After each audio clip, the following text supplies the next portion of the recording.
What's happening, everybody? Welcome into a brand new episode of Fighting Words. Anthony Sanfilippo's here.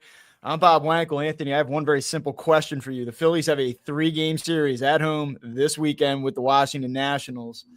The New York Mets, I believe, take on the Atlanta Braves this weekend. As we speak here on Friday morning, August 22nd, the Phillies have now extended their NL East lead to 7 games. Mind you, they were a half game back on August 2nd. So over the last 20 days, they've gained 7.5 games in this division. Phillies and Mets play next week. Is this series even going to matter? It's going to matter to Philadelphia fans, right? Because if they go up there and look like they did when they played them in April, it's going to be panic in the streets again, right? Just because it's the Mets, just because they can't win there, and oh my God, if they play this team again in the playoffs, they're done, right? That's why I don't. Can I ask you something? Not quite the same thing, but similar. The Brewers, they go nuts. They go absolutely off the rails in a positive way for weeks. And they play the Cubs this week, and they get punched in the mouth a few times. And they salvaged the final game yesterday. But will Brewers fans take what happened against the Cubs this weekend and say, "Oh yeah, but," or do they go, No. "It's baseball, things happen"? But No, here, if the Phillies lose 2 out of Milwaukee. 3 to the Mets, it's going to be like, see. You kidding me? Those people in Milwaukee, they're on cloud 9 right now. This is the greatest summer of baseball they've ever had. Yeah, and look, I get it. I mean, the Phillies don't carry the same, or the Brewers don't carry the same amount of expectations. The playoff daggers, the last few years, the heartache, the aging roster. I mean, I look, they're 2 totally different teams, 2 totally different situations. But I would just put this out there, like, if the Phillies come away from that series next week and they have a 5 or 6 game lead, shouldn't be panic in the streets. No, there shouldn't be panic in the streets because I look at it this way, Bob. They're going to play the Phillies playing the Nationals this weekend, and I feel like there's a little bit of comeuppance coming for the Nationals after what they split with the Phillies. Were plucky, gave them a hard time. Yeah. Hey, they gave them that's a hard time too, right? They were plucky this week too against the Mets. Yeah, I mean, but I feel like the Phillies are going to be like, okay, like we're showing everybody right now what we can do when we're going good, and we're not going to take our foot off the pedal right now. We're going to make up for last weekend. I think that this weekend is going to be just a lot different than it was down in Washington last weekend. Cade Cavalli going to go get them again for the second time in 6 days or whatever it is. No, so with that being said, so you have a 7-game lead on the Mets right now. I think that they maybe pick up another game this weekend. I really do. The way things are going with the Mets and the way things are going with the Phillies, I think that they can pick up a game. So even if you're up 8, like going into that series in New York, I'm not sure that even a sweep hurts. Right. Like you still have a 5-game lead after that. I don't think they're going to get swept, but I'm not predicting that they're going to win the series either, although the Mets are in free fall at the moment. Yeah, a good friend of mine who's a big Mets fan I coached with for a number of years texted me, and he says, "I'm not trying to break your balls or anything, but do you think that the Phillies are peaking too soon?" And I said, "Well, sure. There's always a possibility around that type of talking point." I said, "But they didn't peak at all in the second half last year. There was no point last year where I said in the second half of the season, like, this is the team that I expected to see. This looks like the team that I saw when they got hot early on. Not like this." And not in terms of just like wins. I'm sure you could go back in the schedule and say, oh, they had a stretch where they went 5-1 or 6-1 or something like that. But it's where you start to look at the guy at the top of the order who I want to talk a little bit about here in a few minutes, and like him playing at an MVP level. They have 2 guys at the top of this order right now that you can make a legitimate case for is an MVP in the National League. So like it is different to me. And are they too early?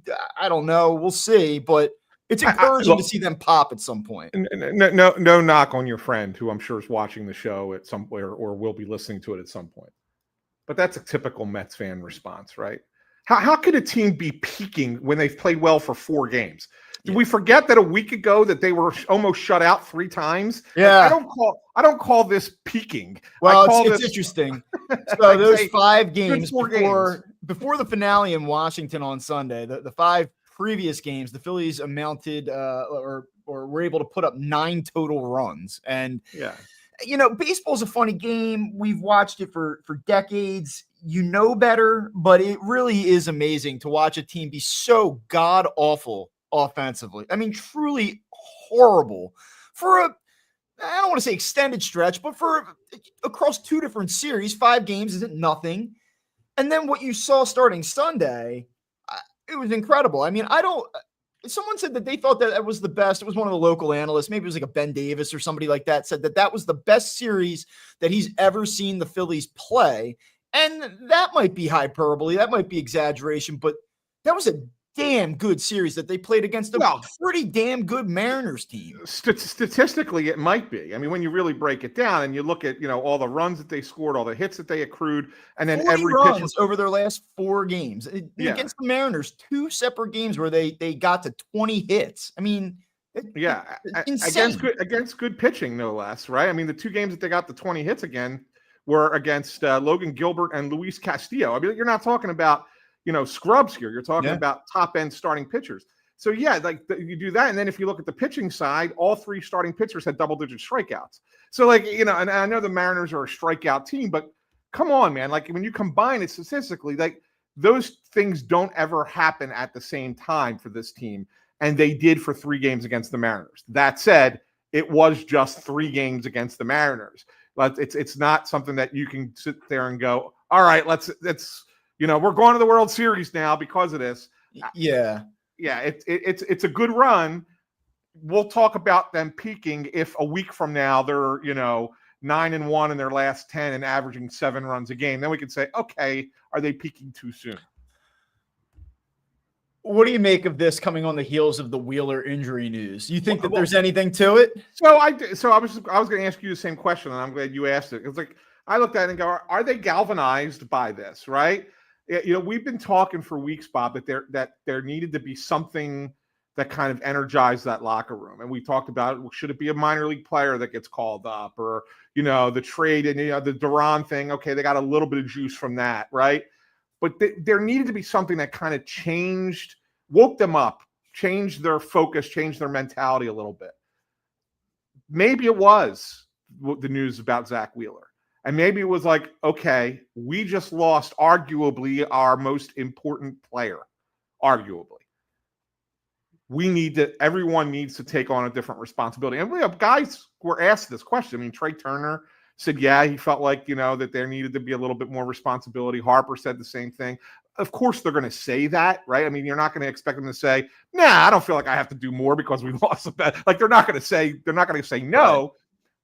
But there's certainly a feeling about that in the clubhouse, right? And that, okay, we lost one of our guys. Now we have to make up for the difference. And they all did it for 3 games or 4 games now. So we'll see. We'll see if that is able to be maintained or if this is just a quick burst that will go back to them being an inconsistent offense again going forward. The 3 most important things that I saw this week. And tell me if you disagree, because I think there's one obvious omission, but I've thought about this. I said, they are now 7 games up. They are hitting in this moment. Everyone feels good in this moment. Let's not get carried away. But beyond just wins and losses, or saying, hey, we swept a good team here this week at home, what am I watching that makes me feel different about this team than I felt a year ago? What makes me feel different or better about this team and its playoff chances this season than I did 4 days ago? And there are 3 things that excited me. And one of them is not Ranger Suarez. And I want to talk about him and what we saw from him the other night, because that was obviously very encouraging. But the first thing is Jesus Luzardo. You and I talked on Monday about what a potential playoff rotation would look like in the absence of Zach Wheeler. And I said that I would go with Luzardo for the mere fact that I think he has the most upside of anybody else behind Christopher Sanchez, that he can go out and shove for six plus innings and really hold down an opponent, rack up strikeouts, and give you a chance to win a game 2-1, 3-2. He has that in him. The thing that you hesitate on, and the fear, obviously, is that there's just been such wild inconsistency. He goes out and he looks brilliant one game. The next, he kind of falls flat on his face. But finally here, since the end of July, we've gotten a 5-game stretch where he's gone at least 6 innings in every start and has not given up more than 3 earned runs. So go back to the 29th against the White Sox, 7 innings, no earned runs. Against Baltimore on August 4th. You remember he actually got off to a tough start in that game. He ended up going 6, though. He bared down, gave up 3 earned. The next start against the Rangers, 6, 1 earned. The next start, Washington, they left him in the 7th. Things got away from him, but it still was 6 innings, 3 earned runs. And then he was obviously awesome against the Mariners this week. Over his last 5 games, he has a 2.32 ERA. He struck out 34 and 31 innings. He's only allowed 21 hits and 5 walks. And you and I have had those conversations where I'm like, God, he is an on-base machine when he's not right. And his whip is under 1 in those last 5 starts. So I start to look at him and say, I can talk myself into this being a viable option in a game 2 or game 3 situation. So for me, that's the first big thing that I saw this week. And I don't want to just keep going. So I'll let you come in here. What did you think of that? I was impressed by his start against the Mariners more than I was in any of the other 4, because I felt like this was the first game where he was going against a lineup that could do damage against him in that stretch of 5 games. When you talk about the teams that he went up against, the White Sox stink. The Orioles are not good, although they have a decent lineup. I will say White Sox stink, but if you go back to that series, there's been no team hotter at the plate than the White Sox since the middle of July, and they hit all those home runs. Like, there was a stretch there where the White Sox were hitting, and he blew through them in the middle of that stretch. Yeah, fair, and that's what I'm saying. Like, I mean, I'm not sitting here telling you that those starts weren't impressive. They certainly were, but I really wanted to see him do it against a team that could do damage against him. And the Mariners are a home run hitting team. They're a team that strikes out a lot too, but they hit a lot of home runs. And Luzardo was really good against them, and a lot of swing and miss, kept them off balance. When he had runners on base, he did not get flummoxed, which is a thing that has happened to him, especially against teams that can hit a little bit. And so, yes, that was incredibly encouraging. And I look at it and say, okay, I'm not completely on board 100%. Not game 2 starter. Here we go. Ride Jesus Luzardo. But I'm feeling a lot better about Jesus Luzardo potentially starting in the postseason than I was, 3 weeks ago, maybe. Okay, the next big thing that I saw this week that makes me feel a lot better about the Phillies that I did even 4 days ago was what we saw from Bryce Harper. And look, I mean, statistically speaking, it wasn't like absolutely insane. He was 5 for 12. He had 16 plate appearances. He walked 3 times as well. So, I mean, he was on base half the plate appearances in that series against the Mariners. What was different, though, and I mean, he's been good for a while now, really going back to that Giants series on the road. The home runs that he hit against the Mariners, that looked like, if you go back to the Arizona playoff series and they were on the road, he hit a home run against the Diamondbacks in that series. We were like, holy shit. Like, that is like an alpha home run. And it feels like even since then, all of last year included, the first half of this year, he's popped some pretty majestic looking home runs, but nothing like that. Nothing that towered the way that those shots did. Nothing that went 440 feet, no less. It looked to me like, I asked you when he started to struggle again a little bit, any chance that the wrist is hurting? Is there any chance that this is like injury related? I looked at those swings this week and said, this guy's good. He's good to go. I can trust that he's going to be okay, that he's going to be Bryce Harper the rest of the season. And not to say that he won't struggle. I just feel like, okay, now I fully believe that this guy is going to be what you expect him to be now. Oh, yeah, and there's no doubt in my mind, and you're right. Like, if you go back, Bob, and he did have a stretch of games where, he wasn't as productive. But if you go back to that game in San Francisco that you mentioned, right? It's now been 35 games since that game. So more than a month. He's hitting 288, 355 on base, 655 slugging, 1010 OPS, 12 home runs in 35 games. Like, he's there. He's being the guy that you expect. Maybe his on-base percentage is slightly lower than you would have thought. You kind of think he's like a 370 guy. He's a 355. But other than that, he's right where he needs to be. And yeah, those 2 home runs, The only guy in the StatCast era who did that twice in the same game is Aaron Judge, besides Bryce Harper. Truly so it goes crazy. to show you, it just goes to show you just how hard it is to do what he did, to hit 2 home runs, 440 feet with that kind of exit velocity.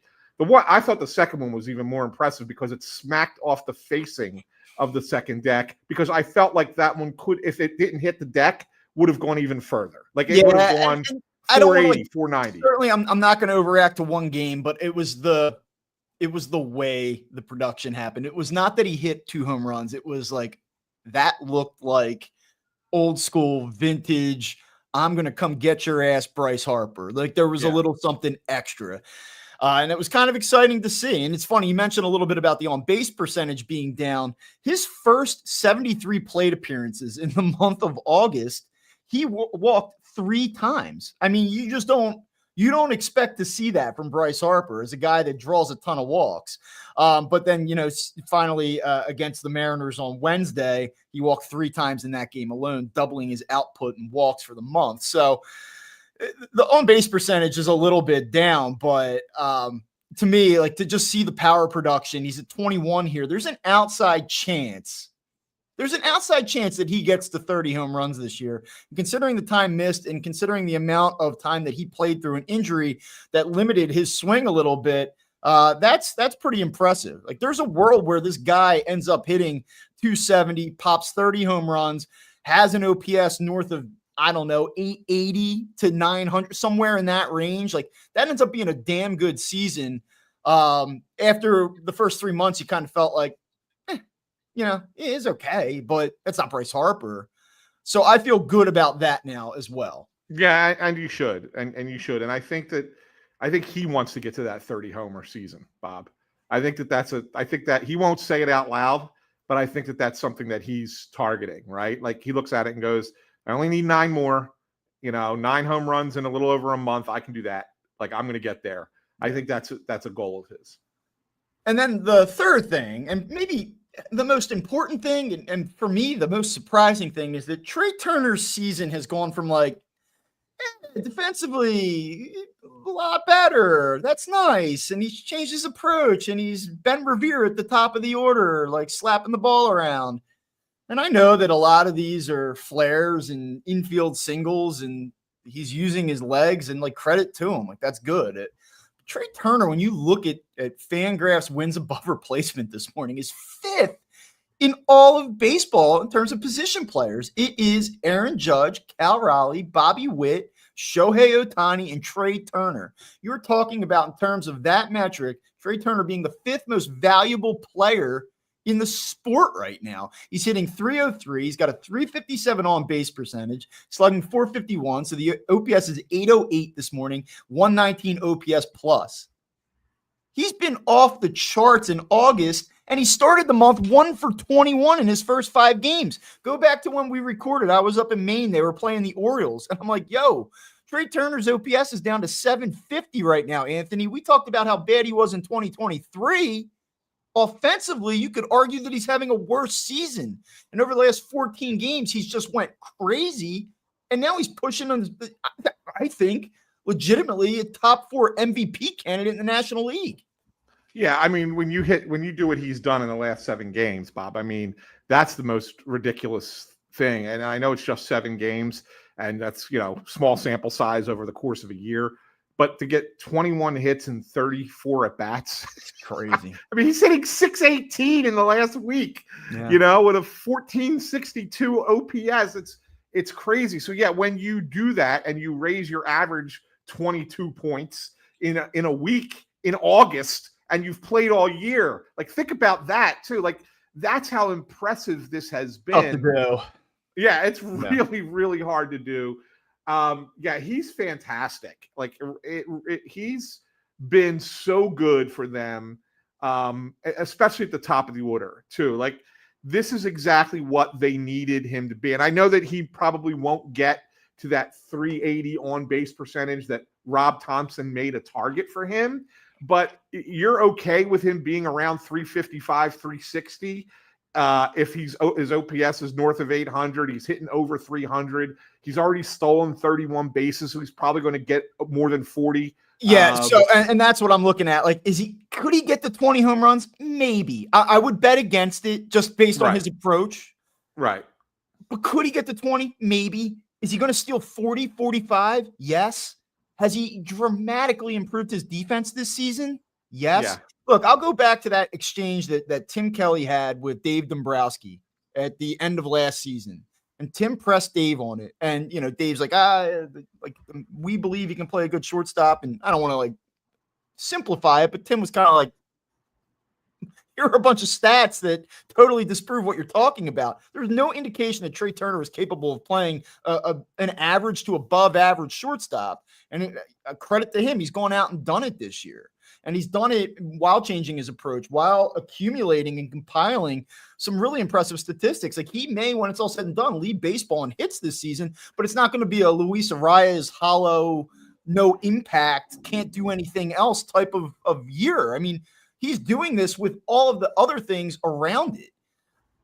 I don't think, he's a legitimate MVP candidate in terms of can he win it? Even if Ohtani went down, I still think Schwarber, in the way that he's perceived, would finish ahead of him.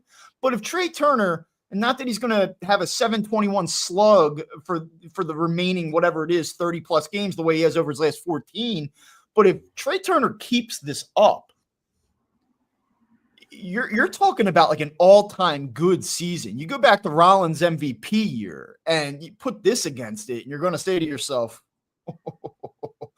this will be probably the best single season shortstop year, offensively, defensively combined in totality, that we've seen here ever. Yeah. I mean, the only thing that the Rollins season will have that will always be ahead of almost anything else is the 2020 season, right? Sure. Yeah. Yeah. And so that's the one thing that will kind of, you'll sit there and go, okay, no one else has ever done that. That's kind and it came with a ton of huge moments. It came after Rollins had kind of said, we're going to, it's time, it's our time, team to beat, all that stuff. And so from a narrative standpoint too, it all adds up. And what he meant to that team, I don't think that Trey Turner's viewed the same way that Jimmy was viewed in terms of his importance, to the team. But I will say, my criticism of Trey Turner has been he's been a fine player. Has he been a $30 million player? No, of course not.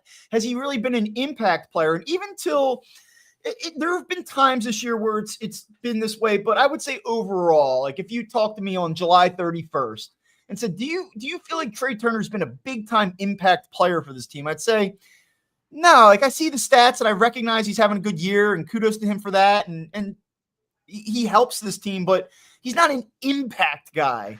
And I've come around. I mean, you can't deny what you're looking at. Yeah, no, I'll say this, Bob. If you recall 2 years ago, at the beginning of the year, we were doing a preview, our season preview in March. And it was right after World Baseball Classic. He had the big home run, right? He was doing great, leading Team USA. And we sat there and said, Trey Turner, 2023, is going to be an MVP candidate. Both of us said it. We both sat there and said, this guy's an MVP type player. And we thought that was the season he was going to have. Obviously, he didn't have it. He didn't have it last year either. He's having the year we thought 2 years ago he would have. Yeah. Now, yep. This is what he's had. Slightly down with the power, but other than that, the defense has been far better than we would thought it would have been 2 years ago, right? So I think there's an even trade-off. He's going to finish probably if he keeps up this kind of level, hitting 300, OPS over 800, he's probably going to be close to a 6 WAR player this year. That's fantastic. That's a fantastic. It really is. Let me just put the I acknowledge. I said, is this the best shortstop season we've ever seen offensively? And you talk about Rollins in 07. I just do a quick side by side here for what it's worth. Just go to OPS plus, right? And I don't want to get too nerdy here, but you know the deal. That's relative to the position this season. It's more, gives you more context, relative to the rest of the league in the year in which it's being played. They both have a 119 OPS in this moment. So it's very similar that way. But when you look at some of the counting statistics, I mean, Jimmy Rollins in 2007, he scored 39 runs. It's just crazy. And I know it was a different league then. The offense was a little bit, it was a little bit more substantial at that point. But Turner's on pace for 111 runs. Rollins that season had 212 hits. Turner's on pace for 202. He's on pace for 36 doubles. Rollins had 38 that year. The triples obviously is where he really trumps Trey. Jimmy had 20 that year. Turner's on pace for 6. Jimmy hit 30 home runs. Trey's going to, he's on pace for 17 in this moment.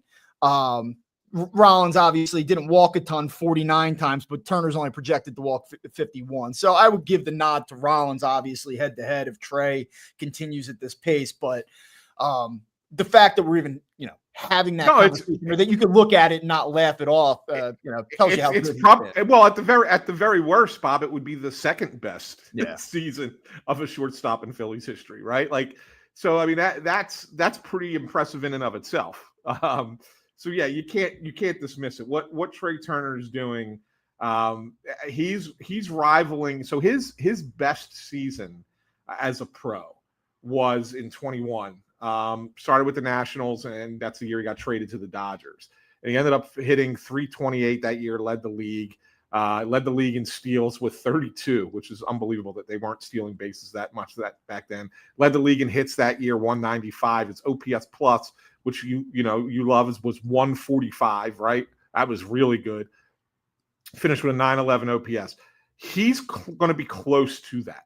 The only thing that'll be lower will be the OPS because he's not hitting for the same power. He had 28 home runs that year. But other than that, he's going to put up a season that's close to what his best season was in 2021 when he finished 5th in the MVP voting. So I think a top 5 MVP thing is within reach for Trey Turner this season.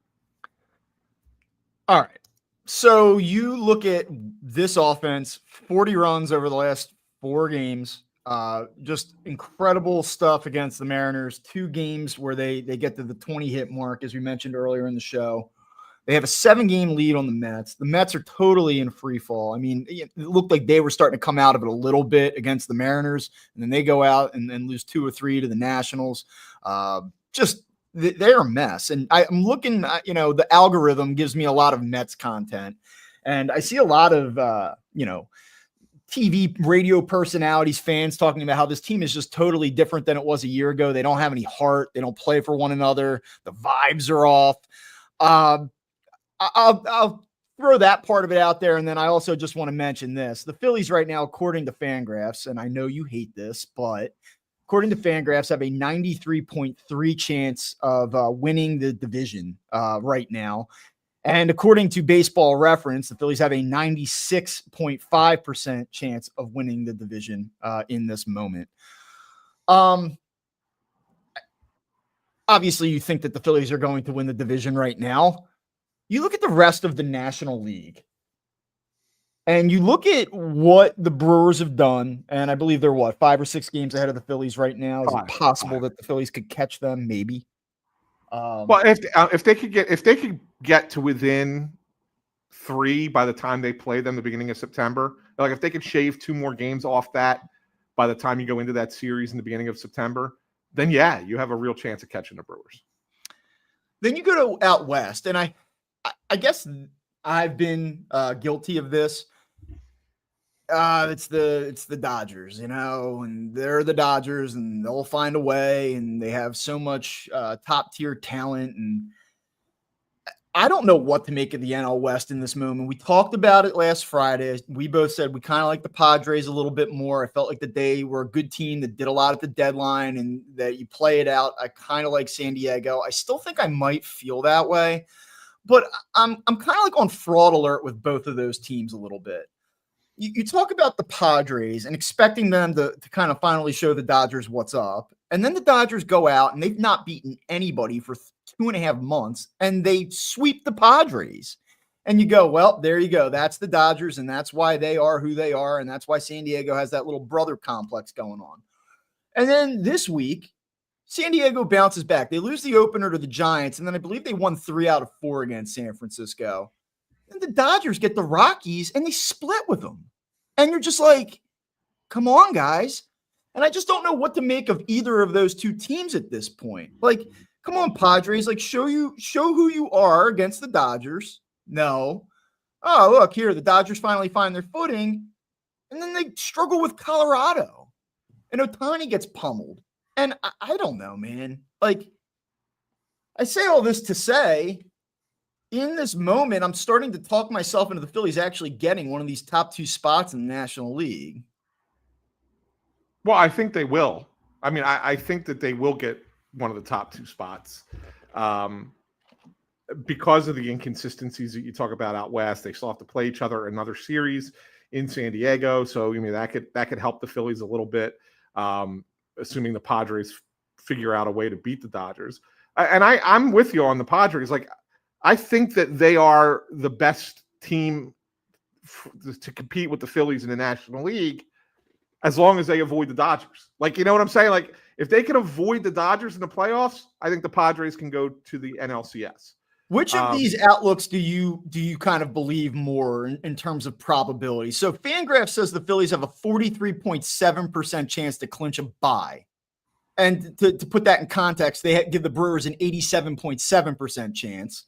They give the Dodgers a 46.8%. So they actually give the Dodgers a better chance of clinching a first-round bye than the Phillies do or have in this moment. Padres 14.3%. But Wait a second. Yes. See, this is why I hate these things, right? Well, the Dodgers are a game and a half behind the Phillies right now. No, but the Dodgers a 3% chance, better probability than the Phillies to clinch a bye. So the Dodgers are 46, correct? 46.8, and Phillies are 43.7. Okay, so if you add those numbers together, right, what do you get? 91, pretty much, or right around 91. But the Padres have a 14% chance. Like, well, because the Brewers have an 87. Because really, what you have is it's about like 200, because you have like 200 percentage points to play with there. Okay. Nobody else, like, for what it's worth, like nobody else in the sport other than the Mets, like they eat up the other 7.7%. Nobody else in the National League, according to Fangraphs, in this moment has a chance to clinch a first-round bye. All that said, you go over to Baseball Reference, and they give the Phillies a 60.5% chance to clinch a bye, and the Dodgers only a 30.2%. And I don't know I actually can click this and say, learn more about our methodology. I'd rather not. But, you know, which one of those do you feel like is more right on, 43 or 60? It's neither. I think it's probably somewhere in between, in all honesty. Yeah. I think it's better than 50%, but not quite 60%. Yeah, I'm in on the Phillies to the NLCS if they can clinch the first round bye. Yeah, I mean, look, the Phillies are gonna have a tougher path. I'm not gonna put them. You know, when you could get me on the show to say I think the Phillies are gonna win the World Series. One, and I'm not rooting for this, but if there were like catastrophic injuries that altered the landscape of the National League and the Phillies, other than the Zach Wheeler thing, maybe I could come around on it by the time the playoffs start. But you won't get me to say that they can win the World Series until they get to an NLCS and I see a favorable matchup in the NLCS that I feel good about. You're just not going to get me there this year. Yeah, but I will say, like, if nothing else, you know what I thought this past week as well? Like, it was fun. That was the first time in a while that I said, this is fun to watch. Like, these guys have some juice right now. Yeah, I mean, let's put it this way, Bob. And this is part of what I was trying to say. So you got the Dodgers-Padres play tonight, right? Let's say the Padres figure out a way to finally beat the Dodgers one game tonight. Yeah. Phillies, let's say they beat the Nationals tonight. The Phillies now open up a 2.5 game lead over both teams for a bye. Like that's the kind of thing I'm talking about. Like, it's hard to kind of lose as long as you remain consistent. Play better than 500 baseball. You don't have to, not way above 500. But if you're a couple games over 500 the rest of the way, like, you need one of those two teams would have to get super hot to pass you. Like, I don't think that. So that's why I think that the Phillies are better than 50% chance to get it. You know what's interesting, and then I'll get off all the probability stuff, but right now, Fangraphs, which has the lesser of the two outlooks in terms of, favorability for the Phillies, Dodgers, 18.1% chance to win the World Series. They give the Phillies a 10.9% chance. That's the second highest in the National League. And it's also the second highest in baseball. The Yankees at 10.6% have the third best probability. And it's interesting to me because I think this Dodgers team kind of stinks. Like, I know they won the World Series last year. They didn't have starting pitching. They bullpen their way to the thing. I get it. Like, you have to respect the Dodgers in terms of the pedigree and their ability to be there. But I feel like that these probabilities aren't looking at the games. Like, I feel like they're just looking at the teams. Like, what the Yankees have gotten a little bit hot lately, and they're starting to swing the bat. Like, the Yankees have scored a ton of runs. Like, I don't like the Yankees. I don't think they're that good, but like, I have to acknowledge the fact that the Yankees have scored a shit ton of runs this year. But like 10.6%, they have the third best chance to win the World Series. Just don't see it. No, I don't think that. I look at the American League, and I would put both Detroit and Houston ahead of the Yankees for sure, and I might even put Boston ahead of them. Houston has to start right hitting, scenario. is the thing with Houston. Like, I like the Astros pitching. Yeah, they don't have a line. Saw that against the Phillies, obviously, when they scored one run down there or whatever it was, 2 runs. But like, they have to start hitting the ball. Houston. Yeah, they don't hit. The Astros don't hit, and that's their one thing. But they have the better pitching, and I think Detroit's probably the most complete team in the American League. Best all around, and so that's why I think Detroit's the favorite to me at this point in the American League. But yeah, look, Bob. I mean, we've joked about this over the weekend, right? Like, when the Wheeler thing happened, and you had said, I don't think that there's any way, I can conceive this team now going to the World Series, and I agreed with you. Like, I was like, this is a killer. How do you survive this? And then I texted you and said, watch them now go on this run and surprise everybody. Take that underdog role. Say, okay, you forgot about us. Here we go, and make this big run to the World Series. Like, I can see that happening as well. Well, I mean, we'll see. They are going. You know what they're going to need? Like, here we are. Like, but I'm not saying that they have to have it. They can't win without it. But like, Taijuan Walker gets the ball here, right? And in August, he's going 18 2/3 innings in 3 games. He's actually giving them some length. That's more than 6 innings per start. He's only allowed 16 hits in those 3 games. Only 3 earned runs in August has he allowed. And I look at this and I go, like, if he can continue to give you consistently competitive starts, give you a chance to win when he's on the mound, and then these other guys throw the ball like they are in this moment, they have a chance. And that's acknowledging that I have no idea what Aaron Nola is going to give you. I really don't at this point. I have no idea what Aaron Nola is going to give the Phillies, not only this weekend, but for the remainder of the year. Like, they need it, but if they can get something out of Taijuan Walker and let those other 3 guys give you what you reasonably expect to get from Suarez, Sanchez and Luzardo, then I think that you can get to 95 wins, put yourself in a favorable position in the playoffs, and then you take a shot. As I said, though, I still won't pick them to win. I at no point this year have, and this week has been really refreshing and fun to watch, and all of those things, energizing, if you will. But Zach Wheeler is probably out for the year, and it's only been 4 days. Yeah. I don't want to splash cold water on it, but like, I don't want to get on here sounding like a super fanboy either. Like, the reality of it is, for sure. You got an uphill climb. And look, we'll learn a lot. We'll have a lot more to say come Monday, because we'll get a second Aaron Nola start in this weekend and see what this is a big one, man. Like, I don't. Yeah. It is and it isn't, right? Because like, he could blow again this weekend, and you're like, this is bad. And we'll get on here and talk about how it's bad. But like, I know he's done it before, right? If he hits a stride in mid-September and he gives you 3 really good starts at the end of the regular season, you're probably going to say, like, fuck it, let's give him the ball. Let's see what happens in October. Like, you're not going to feel great about it. You're not going to sleep well, but you're going to do it. And you could do worse than that. But at the same time, like, you got to right? Like, you got to see something here. You got to show me something. You can't blow up in the 3rd inning. You can't look like the guy that you've looked like for all but like 2 starts this season. Right. I agree with you. Right. So we'll see with that. We have a question from Derek Allen, who wants to ask. He said, was JT dealing with any known injuries earlier this season? Not to blame injuries, but he just looks like a different player now. Looks like he's found the fountain of youth. I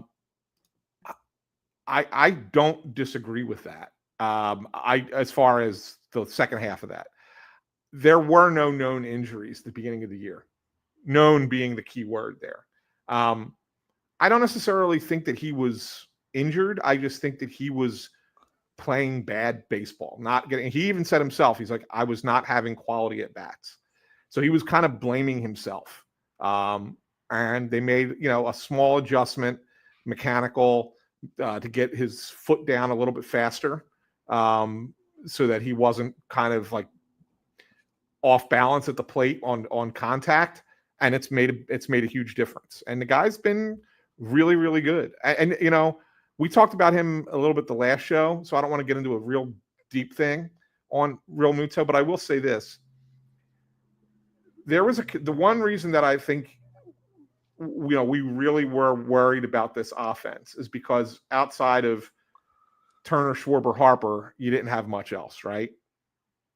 You've seen a consistency from Realmuto now for a few months, since June 1st. Yeah, he's like third in baseball. Yeah, since June 1st, he's hitting 324, the 365 on base percentage, 447 slugs, 57 games, and if you can hit 324 for a 57 game stretch, that's not insignificant. Yeah, I think it's either second or third in the majors in batting average since June 1st. So that's one. And the other one is Bryson Stott, who deserves a little bit of love today, Bob, because here's another guy who's kind of saved his season since June 23rd. Like, he has been so good for them in that span. That was the day, if you remember, his son was born, right? And the Phillies thought, okay, we're going to have to, take Stott out of the lineup. He was supposed to be in the lineup, and he had called Rob Thompson that morning. He said, no, I still want to play. I know I haven't slept, but I still want to play. In those 25 games since his son Jackson was born, 333, 410 OPS on base percentage, 556 slug, 965 OPS. He's pulling the ball. He's given up on trying to hit that flare to left field. What did I say to you for 4 months? And even going back last year, I'm like, when he swings the bat, it looks like he's swinging a telephone pole. Yeah. And then you go and look at the Baseball Savant page, and you're like, bat speed is like bottom 5%. He's getting to it quicker now. Yeah, and it's saved his season, right? Because there was a thought. I mean, we were at a point about a month ago where we were saying, should Edmundo Sosa get the lion's share of at-bats at second base? Do you think it's helping him, though, that Sosa is getting the at-bats against lefties, and it's not him 6 days a week? And, do you think that balancing act has helped propel him a little bit, and he's really getting the advantageous matchups? And yeah, I do think it's helped. I mean, it's not a strict platoon, because he did play against, he did face a couple lefties, right? I mean, they're not pinch hitting for him with Sosa against a lefty reliever. So he is facing some lefties. So it's not a strict platoon, but I do think giving him, the game off against a tougher lefty is helping. And yes, it's giving him. Yeah, I remember asking you a question where, like, I don't think I ever said, like, hey, DFA Bryson Stott. I mean, I know I didn't, but I did ask you, like, would you at the trade deadline start to say, like, look, we like this guy, and, we thought he was going to be a little bit more than this. He's obviously a good defender. There's room for him on the team, but if the right guy fell into our laps, would you not do that deal because of Bryson Stott? And I think that was a fair question at the time. I think even now it's still a fair question. Like, kudos to Bryson Stott. He's swung the bat pretty well here for the last month or so. You go back to the start of 24, he's had like 6 good weeks, and the rest has been terrible. So, like, I'm encouraged by what we're seeing here, but I also need to see this for a little bit longer. You take it for if in terms of the 25 Phillies, you just take it for what it is and say, like, let's go. Like, this has been a huge boost to us. It's been awesome. But, like, in terms of, like, the 2026 Phillies, I need to see more. Like, you need to continue to give quality at bats through the remainder of this year before I say, I'll go back into 26 and give Bryson Stott one more chance to start 120 games. Like, I need to see it for longer. Yeah, I had a conversation with him before the game on Wednesday, and then of course he went out and had 3 hits in the game, which made it easy for me to write that story afterwards. But we were talking about it, and they talked about the adjustment that he made, where he's relaxed his hands a little bit. He's not wiggling the bat as much, and it's just kind of resting it on his shoulder. It's allowing him to get to the ball sooner. All good stuff, right? But I asked him about. I said, so what kind of brought you to that? And he said, we went back and looked on video at what I was doing in 23, what I was doing for my best 6 weeks in 24, and what I was doing at the start of this season. If you remember back in April, he was hitting 300, right? Yeah. So like we looked at all of them, and we found that the most common thread was this little thing. And so it wasn't about, the Phillies know when your hands are moving up. They know when you're wiggling your bat. They know all that stuff.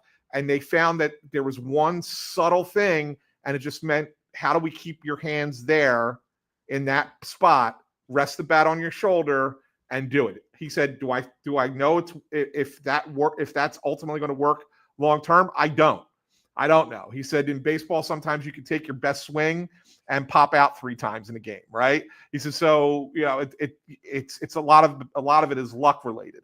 He said, but when it's going good, you're not going to change anything.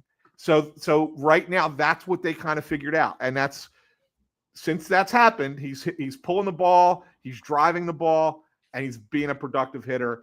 And in that number 9 spot, Bob, when you have Turner going as well as he's going, and then Schwarber, and then Harper, that really makes things go for this offense. You know what else is making things go for this offense right now? Max Kepler. Yes. So do we owe I can't even do this straight face, but do we owe Dave Dombrowski and Max Kepler an apology here on August 22nd after weeks and weeks and weeks? You and I and everyone, this guy has to be DFA'd, right? And they've hung on to him, and he's hitting the ball hard, and he is, been productive. So much so, and this was any other week, I think we would have probably led with this. The turf wasn't hard. It wasn't a long planned scheduled day off, but Nick Castellanos was in the lineup on Wednesday. Max Kepler was. And I guess I just want your opinion of how we've reached this point. Are you starting to trust Max Kepler more? Should the Phillies go to a strict platoon in right field? You talked to Nick Castellanos. How's he mentally doing in this moment? Unpack right field for me. So, do we owe him an apology? Look, the guy's had a good 14. I was told that Dave Dombrowski did nothing this year. Yeah, I know. Yeah, that's great. Get the Dave Dombrowski victory lap after games. Yeah, in the last 14 games, he's hitting 306 with an 804. It's really good. He's been very helpful to this team, and you go back to the Texas series, and he was a big part of that. Like, good job, Max. Yeah, that's great. He's still at 682 OPS. He's still 216 batting average. Like, he's still subpar. Sure. But in the moment, he's playing better. Nick Castellanos is not. I mean, although he did have a couple of good games. Sunday and Monday didn't look as good Tuesday, and so he sits on Wednesday. We asked Rob about this, right? And Rob basically said, and we're not counting Weston Wilson in this conversation because Weston Wilson's only going to play against lefties, right? So you're really kind of just discussing, what are you doing against right-handed pitching? And it's 4 guys for 3 spots, and they're going to rotate it. And sometimes it's going to be Marsh, Bader, Castellanos. Sometimes it's going to be Marsh, Bader, Kepler. Sometimes it's going to be Kepler, Marsh, Castellanos. They're going to rotate them around. And I asked Rob, I said, is this the plan the rest of the way? And he says, I can't commit to that. He says, because if 3 guys are going and 1 guy's not. And fair enough. So in a sense, what they've done here is they've kind of created a competition for playing time amongst 4 outfielders. And whoever is going well at the end of September is going to be who's going to be your starting outfield come the playoffs. And that's kind of what the situation is. Now, the interesting thing was what happened on Wednesday was Nick was asked about this situation to now kind of be in this rotation. And he said, Rob came to him and said, hey, 2 things. 1, we want to keep monitoring your knee. Obviously, so this is the way he explained it was he did tweak it on that last catch against the Yankees at the end of July, right, in New York. And it's one of those injuries that you don't, it's not serious enough to be an IL thing. You can play through it, but it's one of those baseball injuries that you don't really talk about, that you kind of play with. Okay, fair, fine. So Rob wants to manage that a little bit, but he also said, Nick said that Rob came to him and said that Bader's been a little bit frustrated, and so he wanted to get him some more consistent at bats. Bear with me. This is what Nick said that Rob said to him. And Nick said that he said to Rob, whatever you need. So Mr. Magnanimous, Nick Castellanos, is being the team guy. Now, let me follow it up because there's a little bit more to this. I have questions. Okay. Yeah, there's a little bit more to this. So Tim Kelly, who actually wrote the story for us at On Patterson, goes over to talk to Harrison Bader. Asked him if he's frustrated. And Bader said no.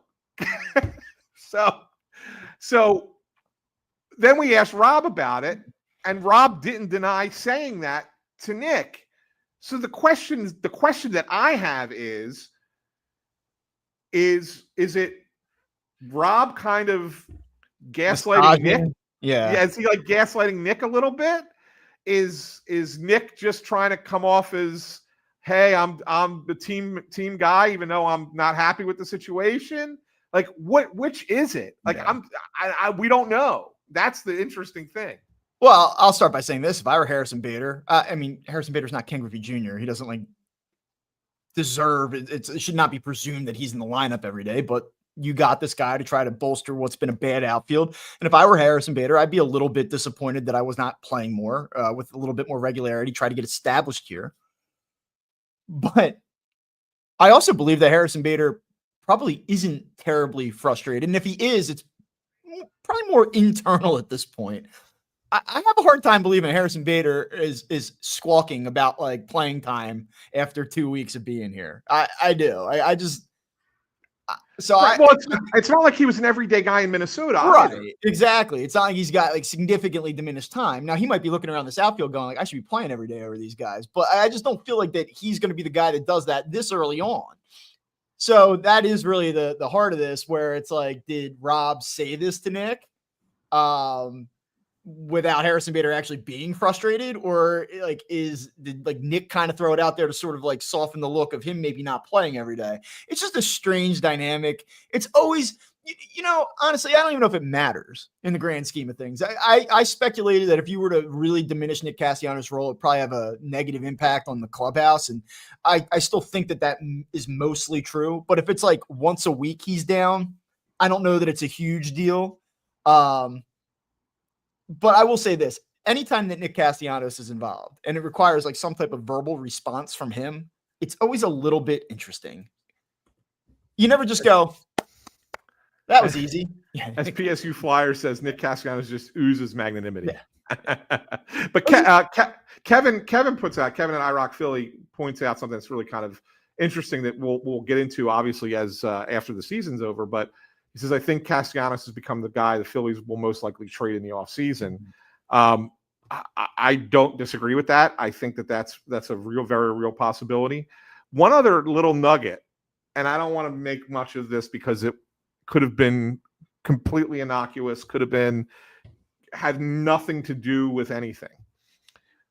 But Nick's not necessarily a guy who pregame is usually hanging out in the clubhouse. Right. Mm-hmm. Nick is a guy who's always on field early, doing early work. Right. I know it was a day game, so they're probably not doing that so much, but he's not, if in those cases, sometimes he's in the cage or whatever, but he's rarely just hanging out pregame in the clubhouse. Not in the lineup Wednesday. He picks the time when the media is in the clubhouse to stand there and start, I don't want to say cleaning out his locker, but cleaning up his locker. He's packing up bats. He's packing up hats and some T-shirts. He wasn't cleaning it all out, but he was kind of doing an organizational, all right, let's get rid of some stuff, whatever. I just thought it was a weird time for that. And he was, he knew the media was going to come talk to him. everybody went over to him. Like it was almost like it was performative in a sense. I don't know. I'm just kind of saying that. All right, I have two quick little hitters here, and one plays off of that. Is the Taijuan Walker contract more tradable this offseason than the Nick Castellanos contract? Yes. Although I think both. Let me ask it to you this way: would you rather have Taijuan Walker at $18 million next year for the Phillies, or Nick Castellanos at 20? Walker, because you don't know what the Wheeler situation is, right? Yeah. I mean, so Walker. I think both are gone. I think that it's easier to trade Walker's contract because teams are always looking for pitching. Castellanos, I don't think will be hard to trade, but I think you're going to have to eat some of that money. Yeah, I do too. I don't think he'll be here next year for what it's worth. Yeah. Okay, Kyle Schwarber. Somehow we've gone through this entire show not talking about the guy that outside of Shohei Ohtani is the National League MVP in this moment. And that's debatable in my opinion, but Shohei Ohtani rules, right? So yeah. He is on pace. How's he look pitching, by the way? Yeah, great. Did you know he can do both? I hate Shohei Ohtani. I'm such a hater. I really am. Like I know we talked about it a couple of weeks ago. It's more about the coverage and like how he's covered. And baseball needs to highlight its stars, and they have to do it. And he draws engagement. And I get the whole game. I just hate it. I do. Yeah. But I do kind of hate Shohei Ohtani too. I just do. I don't know why. I root against him. Am I the only person in America rooting against Shohei Ohtani? Like, Shohei Ohtani was the first player to ever. I just don't care. Like, just go away. All right. Anyway, sorry. It's all good. Sorry, I am a child. Yeah, I mean, Kyle Schwarber is on pace for 57 home runs, 139 runs batted in. Do you think he gets to 60 home runs? Do you think he like makes a push where he goes, all right, like I have a shot at hitting 60. I'm going to go get this now.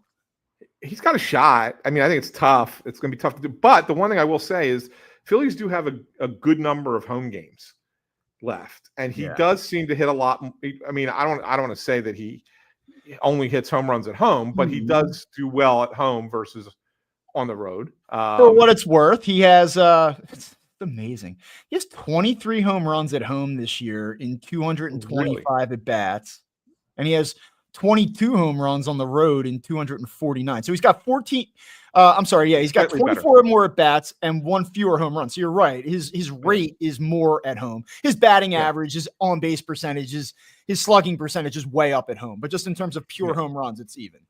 Okay. So there you go. It just seems like it's more at home. But he's got a shot. He's got a shot at it. I don't think he gets it, but he's got a shot at it. And I think that once you get to a point, if the Phillies get to a point where they have the division locked up, they have a comfortable enough lead for a bye, maybe he takes a couple swings to try and do it. Whereas if those games matter, he's not gonna chase it. It's going to just come naturally, right? So that's the one thing. Like I'll give you an example. So in the game the other night, Monday against the Mariners, this isn't Schwarber, this is Harper, but it's a similar situation. So Harper hits the 2 home runs, and in the 9th inning, they get up whatever it was 12-6 or whatever the score was at the time. The Phillies end up loading the bases with 2 outs for Harper. He went up there looking for that 3rd home run. Like, you didn't need it. A base hit would have been just as good. You would have scored 2 runs in that spot, right? But Harper went up there and took swings to try and crush the ball. Didn't get it.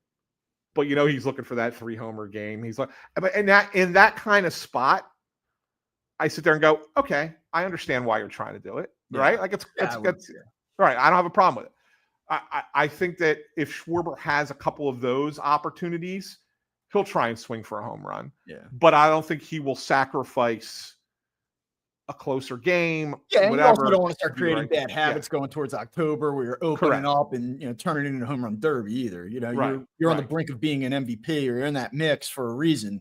You probably don't want to deviate from that approach too much. Right. You stick to it. Yeah. You stick to it. Yeah. All right. One last thing. So this has really nothing to do with anything, Bob, but I just think thought I'd throw it out there to you.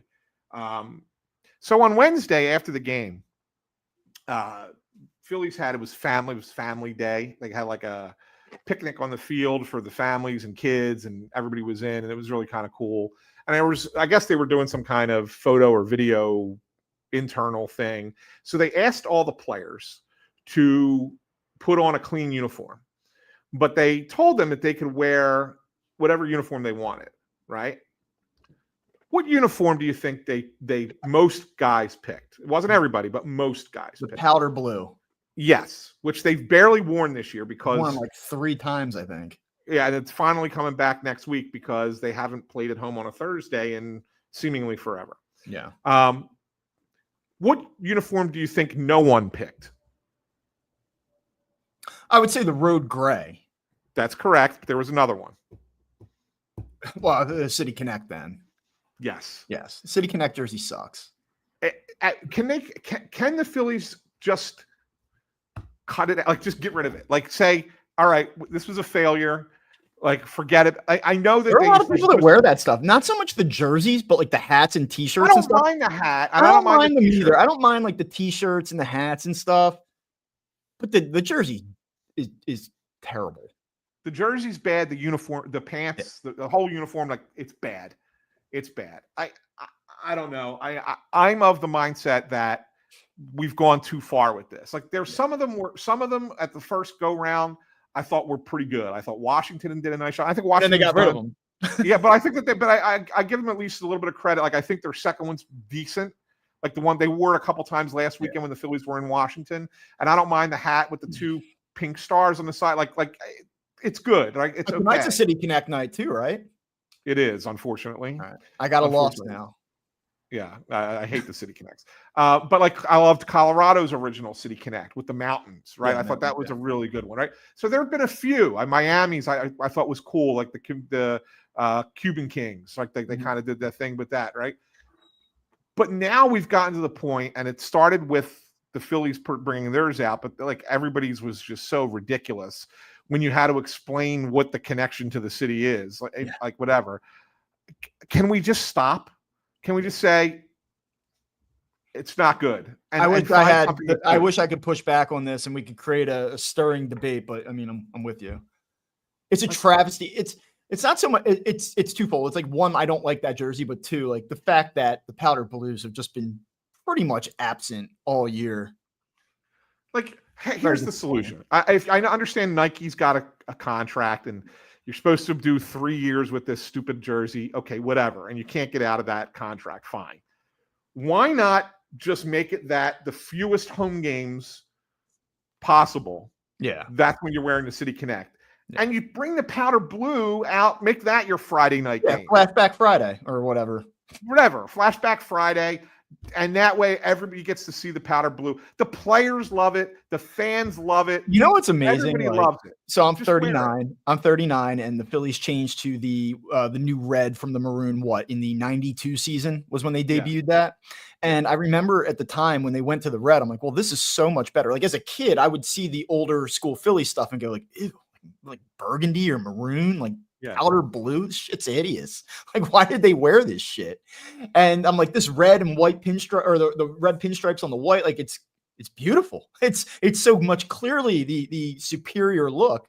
And as time's gone on, like everyone's kind of gone back to that retro look. And it's not quite Eagles Kelly Green levels of like love affair, but you look around a stadium, obviously you see a lot of the red. But you see a lot of that throwback look, and it really has like re-emerged as like a real secondary like look. You know, the one that I see more and more and more, and was never really a jersey, like it was, but it wasn't. Is the all maroon jersey with like Dalton or Kruk on the back, right?